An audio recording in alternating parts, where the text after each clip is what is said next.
Il vous plaît mon bel ordinateur? Je vous propose de monter le même en moins d'1 heure. Suivez-moi.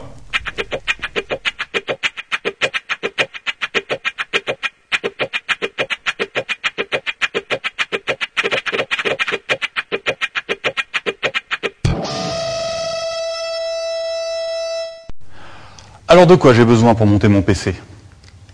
Un tournevis cruciforme et c'est tout. Il faudra quand même quelques petites choses en plus.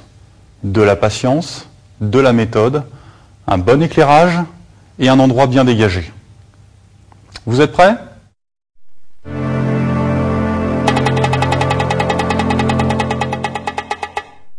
La carte mère, c'est un petit peu la plateforme du jeu de Lego qu'on va construire.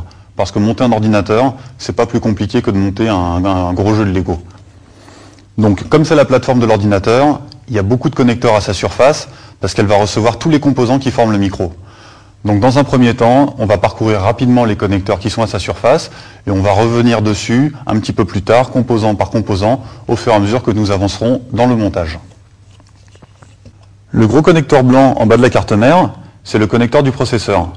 Juste à côté, les longs connecteurs sont destinés à recevoir les barrettes de mémoire.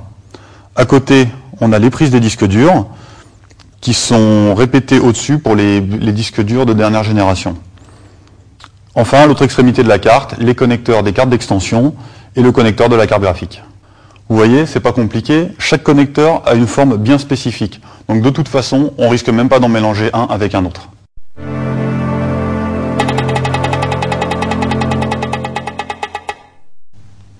On va poser le processeur sur la carte mère. Attention en le manipulant, ces petites papates sont très très fragiles. Alors pour le fixer, je soulève le levier sur la carte mère. Je prends le processeur, je le pose sur le connecteur. Ah, là ça rentre pas. Pourquoi? Parce qu'il y a un sens d'insertion. Pour repérer le sens d'insertion, je repère le petit triangle sous le processeur. Il y a aussi le même petit triangle sur le connecteur. Il suffit de les apposer l'un sur l'autre, d'insérer. Je tapote 2-3 coups à sa surface pour être sûr qu'il est bien rentré. Je rabaisse le levier jusqu'au clic et c'est tout, il est fixé.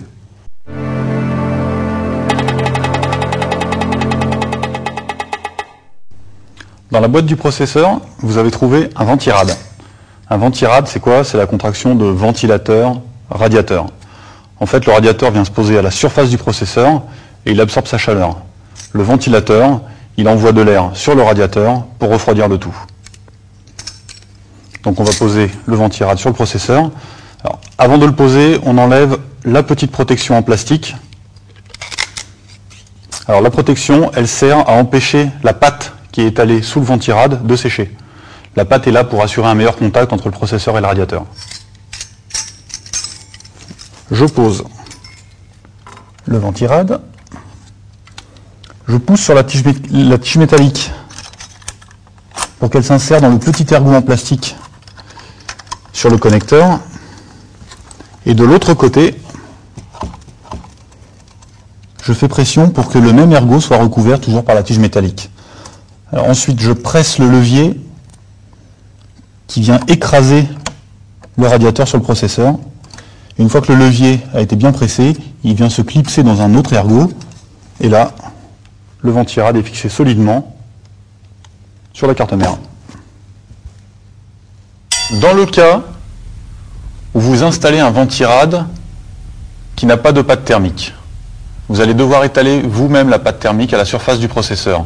Faites très attention de ne pas en mettre trop.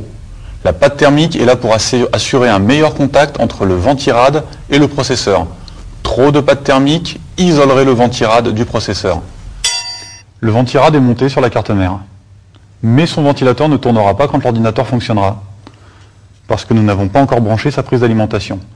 Donc nous prenons la prise et nous la branchons sur le petit connecteur de la carte mère marqué CPU fan. C'est un connecteur à 3 broches. Voilà. Une fois la prise insérée, nous avons définitivement terminé l'installation du ventirad. Si vous voulez faire un PC silencieux, changez le ventirad pour un modèle silencieux que vous pourrez acquérir pour une trentaine ou une quarantaine d'euros.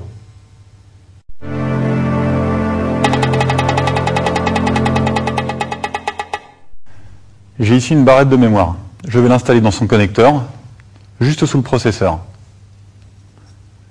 Je commence par libérer les loquets. Ensuite, je repère le sens d'installation. Un petit ergot en plastique correspond à l'encoche de la barrette de mémoire. Je glisse la barrette dans son emplacement et je presse fermement avec les pouces tout en ramenant les loquets avec les index. Il ne faut pas hésiter à appuyer fermement. Voilà, je répète l'opération autant de fois que j'ai de barrettes.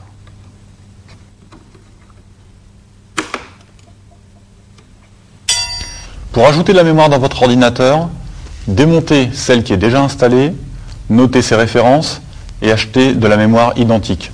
C'est le meilleur moyen d'éviter les incompatibilités.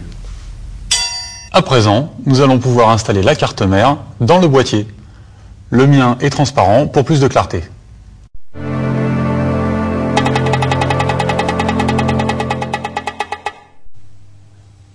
Vous trouverez dans la boîte de la carte mère une petite plaque métallique. Elle se fixe à l'arrière du boîtier. Je la pose dans son logement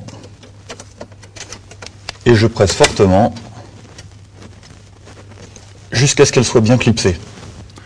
Attention, si une plaque est déjà présente sur le boîtier ou si une plaque est livrée avec le boîtier, ne l'installez surtout pas. Utilisez uniquement celle qui est livrée avec la carte mère. Dans le carton du boîtier, vous trouverez de petites entretoises. Ce sont ces petits plots qui servent à poser la carte mère. On les visse dans le boîtier. Avant de les visser, prenez la carte mère et posez-la sans la fixer pour repérer les trous derrière lesquels vont se poser les petits plots. Une fois que vous avez repéré les trous, sur ma carte mère il y en a 9,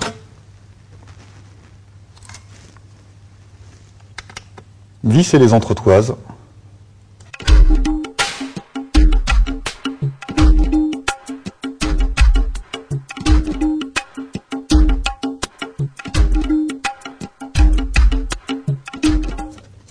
Il arrive que dans certains boîtiers, les entretoises soient déjà posées. Dans ce cas-là, vous n'aurez plus qu'à passer à l'étape suivante. Ces petites entretoises servent à isoler la carte du boîtier. Sans elles, la carte mère reposerait sur le boîtier est métallique, sous la carte mère il y a des contacts, quand les deux se touchent, ça fait des courts-circuits. Finalement, l'informatique, c'est un peu de la mécanique.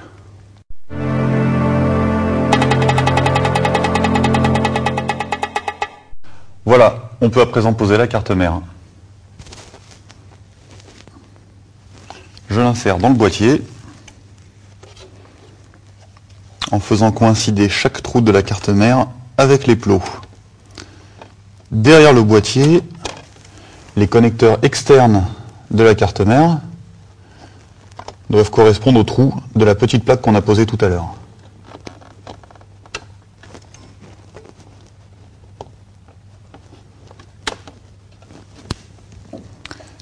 On assure le tout avec les vis. Donc logiquement, 9 plots, 9 vis.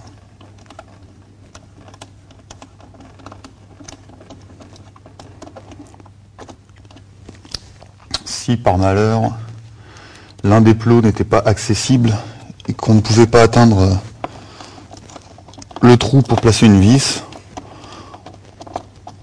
on ne la placerait pas. C'est pas bien grave. Bien entendu, pour cette étape, j'ai remis le boîtier à plat. C'est quand même plus pratique que d'avoir une carte mère en équilibre. Si par hasard une vis glissait sur la carte mère, n'oubliez pas de la récupérer. Ne tentez pas de visser une autre à la place. Vous risqueriez d'oublier la première. Et au moment de mettre l'ordinateur sous tension, il y aurait un risque de court-circuit qui endommagerait l'ordinateur. Une dernière, et on passe à l'étape suivante.